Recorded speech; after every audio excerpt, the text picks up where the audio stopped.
ayun mga kadogo, Mr. Dogo Style TV po, no? Tayo may another kwento na naman. Remember, wala na si Koto, wala na si Tyler, ang natira na lang sa akin si Pickles at si Maggie. Ayun yung dalawa, ayun, hayahay na buhay. Yun. Hayahay. Oh, nanonood pa yan, nanonood ng vlog ko, no? So, ang kwento natin ngayon, mga kadogo, naging maselan sa pagkain si Pickles. Malakas kumain na, walang sakit ha. Namimili lang ng pagkain. Tingnan niyo yung mga pagkain pan-repair namin sa kanila. Ito mga kadogo, no? Remember, nung una, ang diet nila yung fried chicken, di ba? Binibili namin ng bubong fried chicken for 4 days or 3 days nila. Kaya lang nanawa. Ang ginawa namin, binalik namin sa ulo ng chicken. May probiotics po yan. Hindi po yan maalat. Iba kami magluto pang aso. So, ayaw din ni Pickles. Kakain konti. Siyempre, hindi natin matitiis yun. Ipo-force feed natin. Ang ginawa namin ni Mrs., bumili kami sa katayan naman ng baka. Ayan, baka naman yan. Baka yan.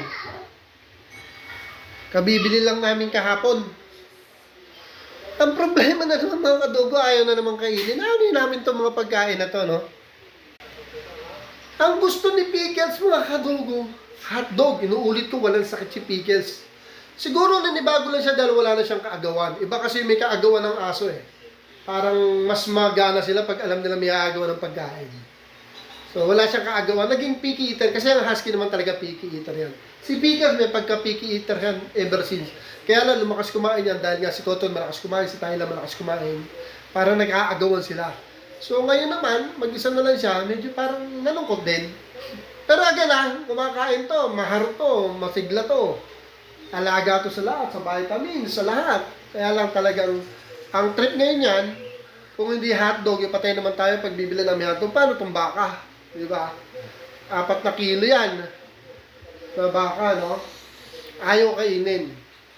Hindi ko naman siya pwede pakain sa labas eh. Gusto kong pakain mga kadogo sa mga kaibigan nating aspin. Kaya lang paano mamaya pakainin namin. May accidentally may nangyari. Namatay. Pagbintangan pa ako. Akala nila asod ko pa. Di ba? So, play safe lang. Ano? Pero sa totoo lang gusto kong pakainin. Kaya lang mahirap din. Baka, di ba? So, hindi ko alam mo yung nagagawin dito kay Pickles. Paano kaya? Yun ang trip niya eh. Isda. Kagaya kagabi, ang kinain niya, yung kalahating relyenong bangos. Hindi ko pwede gano'n. Teka nga, mag-uusap nga kami mag-ama ng sarili lang. Patay ako dito, mamumulubi kami ni Mrs. dito. Okay, eto. Mag-uusap tayo maigi ha. Pero huwag kang sasagot ha, baka bigla kang sumagot. Pucha, patay tayo, takbo ko. Ikaw lahat, dinibigay na namin sa'yo ha. Pinang-force feed ko pa ng milk yan. Yung sariling milk to, yung Birch 3. Bus na yung Alaska niya eh. Kumain ka naman, kung di, pa-force feed kita. Siyempre, hindi rin ako masapit pinang-force feed kita kasi kumakain naman siya. Sa lagi naman puro hotdog. Gaya kahapon, imbis na sa apo ko yun, nakihati pa ng hotdog. Di ba? Ano kaya gawin ko sa'yo? Wala, ganun talaga. Pagtsatsagaan natin. Pero maganang kumain yan. Basta yung gusto niya yung pagkain, saka maharot, taba, tumaba ngayon, bumigat kasi mag-isa na lang siya eh. Lahat ng vitamins, lahat ng pangailangan nasa kanya. Kaya lang naging picky eater mga kadogo.